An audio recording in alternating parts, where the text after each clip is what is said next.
Hello and welcome to Startup Hack. Today we are going to discuss about .NET's LINQ and how we iteratively improve iterations. So let's get started.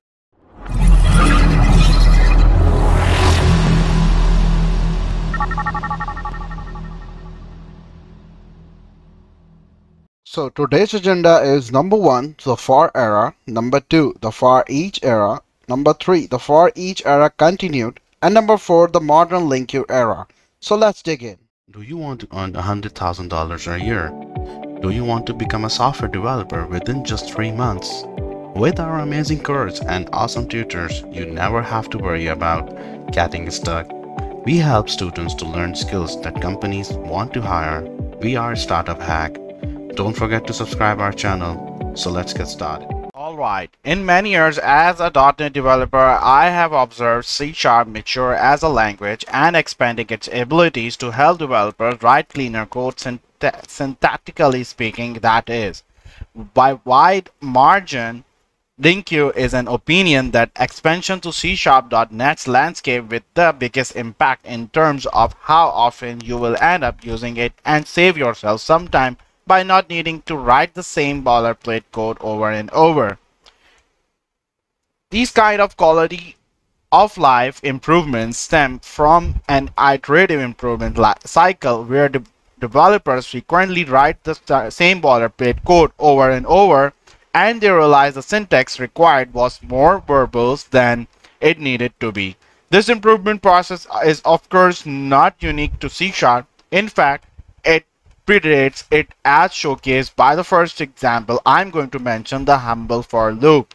The for loop is an improvement that stems from a common and frequent use case of the while loop, iterating for an amount of times where you knew the amount in advance. In those cases where your iterative condition is not based on evaluation, where you don't know in advance when the exit condition will trigger, you will be using a simple numerical counter, and when you use a counter, a while loop syntax forces you to spread the counter logic all over the place. So here's the example. It may not look like much problem in this tiny sample snippet, but I'm pretty sure every developer at one point in their life has forgotten to increment the counter because they were distracted by writing actually interesting business logic represented here by an oversimplified do something method. Forgetting to increment the counter leads to an infinite loop, which leads to a developer sitting and waiting for an uncomfortable amount of time before they start wondering why their application is not responding. It's not the worst thing ever to have happened in the world of software development, but when you consider how easy to make this mistake and how easily this could have been avoided, it makes this a frustrating mistake to have to deal with. Okay, now the for era. Enter the for loop. It doesn't revolutionize the concept of iteration, but it changes the syntax in a way that you can keep the counter logic cohesive, so we are less likely to forget a crucial part. This is literally just a syntactical improvement that accounts for a human forgetful nature. It is not a new kind of iteration that the runtime hadn't been capable of before the for loop was introduced. And thus developers rejoice in the veritable mountain of regained time that they no longer had to waste waiting on their broken infinite loops to complete, and no longer needing to feel like an idiot when they realized they didn't increment their counter. The developers now also had plenty of time to focus on their other activities, and they realized that most of their new flanked for loops were just in counting an arbitrary range. Instead, they were almost always counting the length of collection so that they could access each individual element contained within. And the same pattern emerged where a lot of collection handling boilerplate code was being written over and over. Much like how we have all forgetting to increase a while counter, we have all had to deal with an index out of range exception because the for loop we wrote contained an off by one error. It's just another one of those mistakes that everyone makes until they learn to avoid it. And really, when you think about it, all of this logic is boilerplate. Nothing about this is an innovative. When we write it for the umpteenth time, there's only one interesting piece of information: which collection do we want to iterate over? Intuitively, it feels right that with only that information in hand, the compiler should have all the information it needs to figure out how many times to loop and how to access each individual element in the collection. Okay, now the for each era. Enter the for each loop, which further reduces the syntax down to 2 bits of information.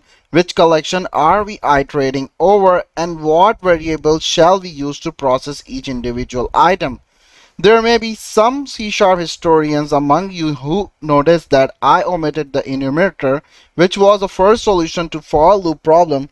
I pointed out that it predates the for each loop. I have intentionally chosen to not to give its own era because in my opinion the enumerator was not a great solution and a significant step in terms of syntax. While it did allow for processing each element in a collection without needing to write explicit counter logic, it took a step back by forcing us to revert back to using while loops, and its syntax was less than intuitive, that to say the least. Technically, the for each loop was introduced to solve the issues with the enumerator rather than the for loop, but I have chosen to lump the enumerator in the for each loop in this story for the sake of simplicity, which I guess I have now ruined by elaborating on it anyway. Okay, now the for each era continued. This is the part in the story where the train of innovation took a lengthy break in the station of for each. To this very day, for each is still a staple of every C# developer's toolkit. It is a thirst as it can possibly be reducing the syntax down to the absolute minimum. At the same time, the simplicity means that it is nigh impossible to introduce silly mistakes. The for each had become the go-to iteration method, and justifiably so. It's pleasingly elegant in its simplicity, and it is exceptionally versatile. But the train did not stop there. Across all those use cases, developers started to identify several patterns that then kept on returning. One such pattern was the mapper, where every item of collection would be converted into something new. Another pattern was the filter, which would remove anything that did not match the desired pattern.